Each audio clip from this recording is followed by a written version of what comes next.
Разве мы задумывались когда-нибудь о своем месте под солнцем?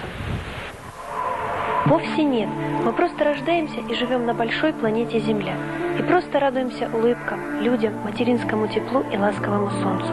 И что бы там ни говорили, на мой взгляд, самая главная потребность у детей – это быть нужными кому-то, быть любимыми. Но мы вырастаем и ищем свое место под солнцем. И, к сожалению, для многих оно становится важнее любви, счастья и даже жизни, правда чужой.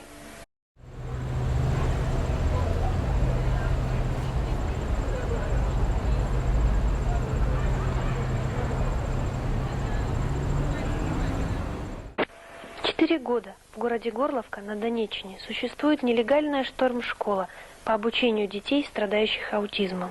Мы нелегалы, к сожалению. Единственное, что легально, это наше общество содействия семьям с детьми, страдающими аутизмом. Оно легально зарегистрировано, и мы имеем статус юридического лица. И вот на базе нашего общества мы открыли эту школу. Но поскольку школа абсолютно дети не признаны обучаемыми, значит, самое смешное, мы не имеем права их обучать по закону. То есть мы вне закона, так что вы где-то со мной как с преступником общаетесь, я просто предупреждаю сразу. Они преступники, потому что не хотят смириться с клеймом необучаемых и не хотят предать своих детей. Это страшные уроки жизни, и свой первый урок мы так и назвали – необучаемые. Во всем мире не существует дикого и страшного понятия «необучаем». Специализированные школы, как эта в Англии, с индивидуальным обучением и без изоляции от общества и семьи. Такой метод давно признан во всем мире. И обучением занимаются независимо от степени заболевания и диагноза. От умственно отсталых до слепоглухонемых детей. Клеймо «необучаемый» ставят только у нас. Нам в 4 года, кстати, выдали бумажку в интернет для необучаемых детей. Я вышла оттуда, я тоже без эмоций. Я просто шла с ребенком на руках по городу и на всю рыдала. Просто рыдала. На протяжении всего времени, когда я работала с этим материалом, мне не давала покоя одна мысль. Почему все молчат? Почему никому, кроме тех, кого касается эта трагедия, просто нет дела? Я думаю, для широкой аудитории это, в принципе, не очень интересно, да и важно. Есть такие категории детей, о которых, к великому сожалению, можно сказать, что им обучение бессмысленно просто. Для кого? Для чиновников от образования или для родителей и их детей, которым предлагают сдать детей, то есть отречься от них и обречь их на существование диких, загнанных и никому не нужных животных? Для кого бессмысленно? А то говорили, то сдайте, то живите нормально, то там хорошо. Вот. Это говорят те, потому что, не их не горе. Не дай Бог, чтобы у кого-то был такой больной ребенок.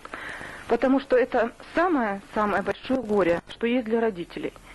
И пусть у них никогда не будет ни детей больных, ни внуков, чтобы у них были такие дети, как эти дети.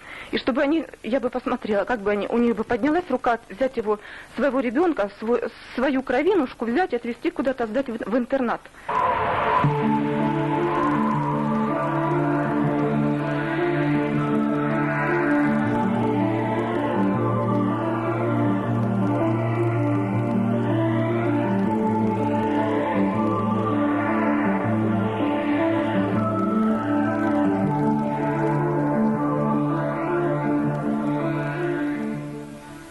А теперь о тех, у кого поднялась рука поставить клеймо «необучаемый».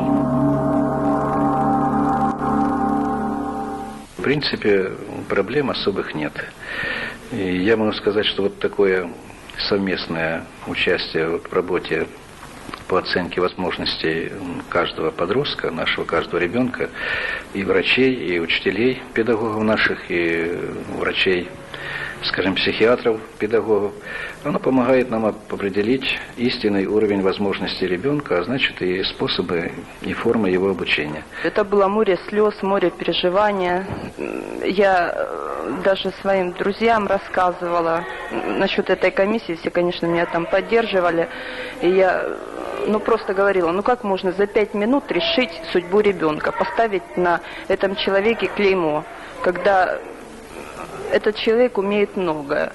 Для меня это было очень страшно, потому что это был мой ребенок, моя боль. Вот. немножко тяжело говорить. Ну а сейчас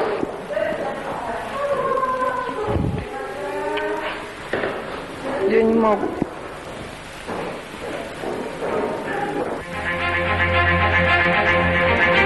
Этих детей, признанных необучаемыми, собрала всех вместе Ольга Борисовна Богдашина, кандидат филологических наук и президент Общества содействия семьям с детьми, страдающими аутизмом, от отчаяния к надежде. Дети больны, но истинный диагноз аутизм им не ставят.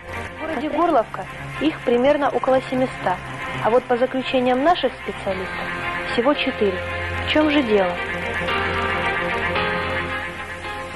Об аутиках, вообще-то говоря, о аутизме, к великому сожалению, в нашей Украине мало кто знает. Не случайно даже нет среди всех множества документов о народном образовании, разработанных нашим Министерством образования, к сожалению, ничего нет об аутизме.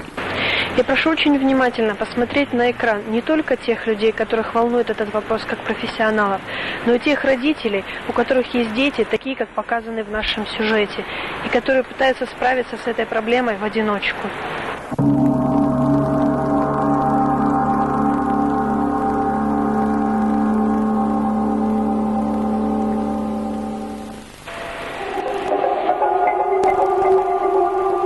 Аутистические дети были загадкой многие десятилетия, но уже в 50-х годах ученые нашли возможность пробиться сквозь невидимые оковы. Таких детей описывают как замкнутых в стеклянном шаре. Они сверхчувствительны к звукам, и им больно, когда идет дождь. Они слышат, как падают снежинки. Их пугает звуковое окружение. У них особое восприятие освещения и специфическое зрение. Иногда даже прикосновение вызывает у них боль и страх. У них задержка речевого развития. Аутистичный ребенок не может объяснить, что именно он воспринимает искаженно, так как не знает, как же правильно должен выглядеть и звучать наш мир. И именно по этим причинам, а не из-за психологических отклонений, эти дети ведут себя нестандартно. Если вовремя начать лечение, то можно преодолеть все преграды. А если нет, все признаки болезни станут главной движущей силой их существования. Ведь изначально аутистичные дети чрезмерно изолированы и не проявляют интереса к окружающему миру. Могут сидеть часами, уставившись в пространство, и крутить какой-то предмет в руках. Они подвержены необъяснимым истерикам. Они не понимают реальной опасности и не чувствуют боли. Они могут быть чересчур активны или наоборот пассивны. Они не могут вступать в контакт с людьми обычным способом. И еще Бог не дал им способность сочинять. У них отсутствует воображение. Все эти дети обладают необычайными способностями, феноменальной памятью. У некоторых уникальные математические способности, музыкальные, способность к иностранным языкам. Многие на Западе закончили институт. Специалисты по аутизму всего мира благодарили Богдашину за неоценимый вклад в этой области. Ее признали квалифицированным специалистом, чему свидетельствуют письма и дипломы. Ее признали там, но не у нас. Но самое главное – это результат. Цитирую директора шторм-школы из Англии, Кит Хау. Результаты в Горловской школе потрясающие. Все дети до поступления в школу не умели держать ручку в руке, не могли усидеть на месте и 2 минут. Сейчас 7 из 9 пишут и решают примеры. Один не говорящий ранее ребенок заговорил.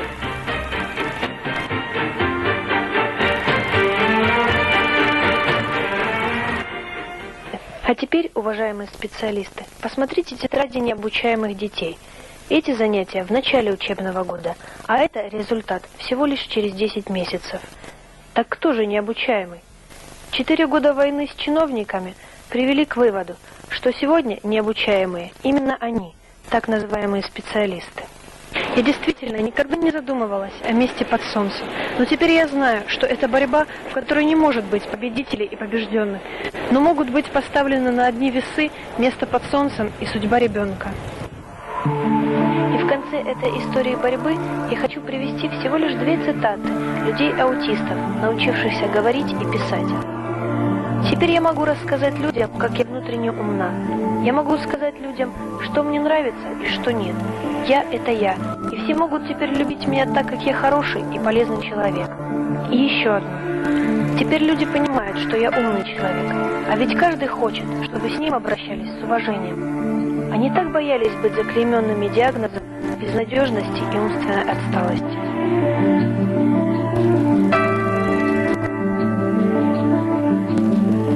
Загляните в глаза детей наших интернатов.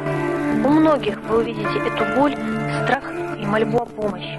Но сегодня в Украине у них нет места под солнцем. И закон о праве каждого ребенка на образование тоже не для них.